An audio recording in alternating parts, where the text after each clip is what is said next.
8 महीने पहले मोहम्मद याकूब ने अपने बेटे का अंतिम संस्कार उत्तर प्रदेश के शाहजहांपुर में तो कर दिया, लेकिन 8 महीने बाद जब वही बेटा मुजफ्फरपुर के उनके घर पर आ गया, तब पूरा परिवार खुशी के आंसू रो रहा था और वो लोग समझ नहीं पा रहे थे कि हम कैसे रिएक्ट करें।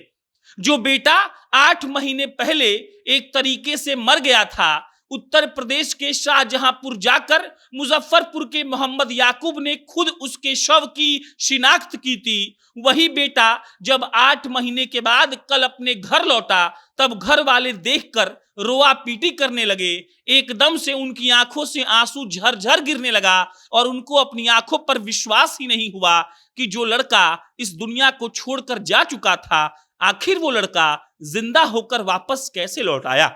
पूरी कहानी आपको सुनाएंगे मोहम्मद याकूब के 26 साल के बेटे एहतराम की, जो मर गया था, जिसके शव का शिनाख्त उसके ही पिता ने की थी, लेकिन 8 महीने के बाद वो सही सलामत अपने घर पर लौट आया है। बस उसकी आवाज चली गई है और जब मोहम्मद याकूब की पत्नी और 26 साल के एहतराम की मां उसको देखती हैं, तो एकदम से उनका आंख आंसुओं से भर जाता है। पूरी कहानी बताएंगे, लेकिन उससे पहले नमस्कार स्वीकार करिएगा। मेरा नाम प्रशांत राय है और आप जनता जंक्शन देख रहे हैं। आज की तारीख में सही यूनिवर्सिटी चुनना बहुत मुश्किल है, लंबा प्रोसेस है और महंगा है, लेकिन अब नहीं। अभी जाएं www.collegevidya.com पर। स्क्रीन पर आप इस तरीके से अपनी कोर्स को सिलेक्ट करें। कोर्स की कैटेगरी जैसे यूजी या पीजी सिलेक्ट करें। उसके बाद कोर्स जैसे कि एमबीए सिलेक्ट करें। फिर आपको अपनी बेसिक डिटेल्स भरनी है। कुल 8 सवाल जैसे आपका बजट, आपको ईएमआई चाहिए कि नहीं, डिग्री के बाद के टारगेट्स जैसे जवाब देने हैं। तुरंत ही आपको आपके हिसाब के कई कॉलेज के ऑप्शंस दिखेंगे। आप वेबसाइट पर मौजूद कई एक्सपर्ट्स की सलाह ले सकते हैं। इतना ही नहीं, आपके लिए डेडिकेटेड काउंसलर्स भी हैं जो आपको बेस्ट गाइडेंस देंगे। फिर आप अपने पसंद के कॉलेजेस की तुलना कर पाएंगे।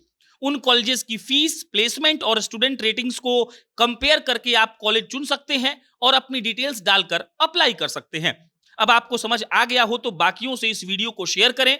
वेबसाइट की लिंक कमेंट बॉक्स में पिंड है, जल्दी करें, क्योंकि चुनो वही जो है सही। दिसंबर 2022 की बात है। दिसंबर 2022 में मुजफ्फरपुर के मोहम्मद याकूब का बेटा जो 26 साल का था, वो जरी का काम करने के लिए दिल्ली गया।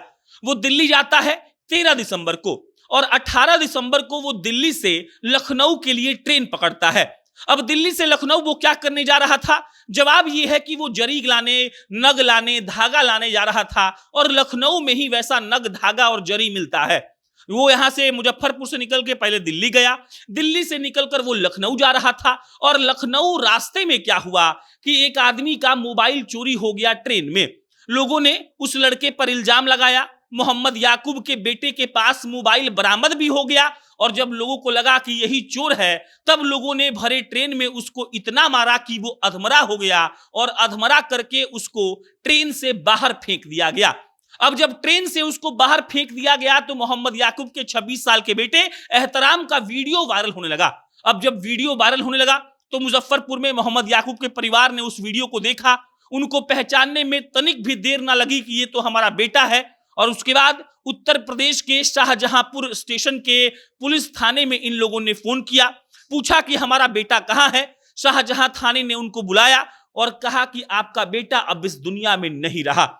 याकूब गए थे वहां पर अपने बेटे के शव का शिनाख्त करने के लिए। वो अपने बेटे के शव का शिनाख्त भी करते हैं, इस बात का कंफर्मेशन देते हैं कि ये जो शव है वो मेरे बेटे का है और शाहजहांपुर में ही वो अपने बेटे का दाह संस्कार कर देते हैं, मतलब कि अंतिम संस्कार कर देते हैं और वो शाहजहांपुर से लौट आते हैं।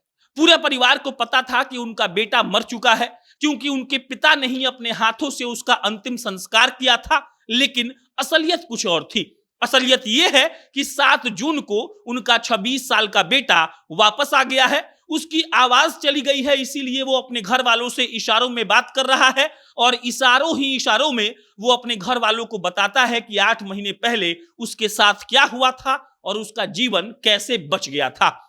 वो बताता है कि ट्रेन में हमको लोग पीट रहे थे चोर समझकर। मेरे पास से मोबाइल मिल गया था, लेकिन हमने चोरी नहीं की थी। और जब ट्रेन में हमको लोग मारकर अधमरा कर चुके थे तो किसी ने मुझे ट्रेन से बाहर फेंक दिया। अब जब ट्रेन से बाहर फेंक दिया तो हम गंभीर हालत में थे, हम बहुत जख्मी थे, लेकिन किसी ने हमको उठाकर कहीं ट्रेन में बैठा दिया और वो ट्रेन हमको गुजरात लेकर चली गई। हम गुजरात पहुंच गए और गुजरात में हमको फिर कोई उठाकर आश्रम ले गया और आश्रम में कोई बाबा मेरा देखभाल कर रहे थे, मेरा इलाज कर रहे थे और धीरे धीरे 1-2 महीने में मैं ठीक हो गया, लेकिन मेरी याददाश्त भी चली गई थी। जब मेरी याददाश्त वापस आई तो मुझे याद आया कि मैं तो मुजफ्फरपुर का रहने वाला हूं। मैंने उस बाबा से कहा कि बाबा मेरा घर मुजफ्फरपुर है। बाबा ने तुरंत मुझे गुजरात से मुजफ्फरपुर का टिकट कटवा दिया और मैं सीधा घर आ गया।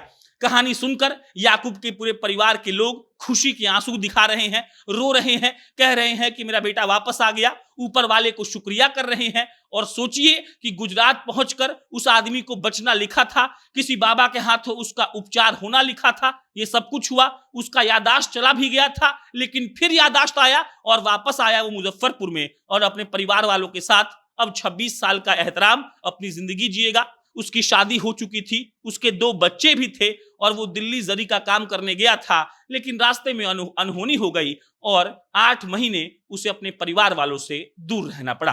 बाकी आपको ये कहानी कैसे लगी कमेंट बॉक्स में बताइएगा। मेरा नाम प्रशांत है। बहुत बहुत धन्यवाद।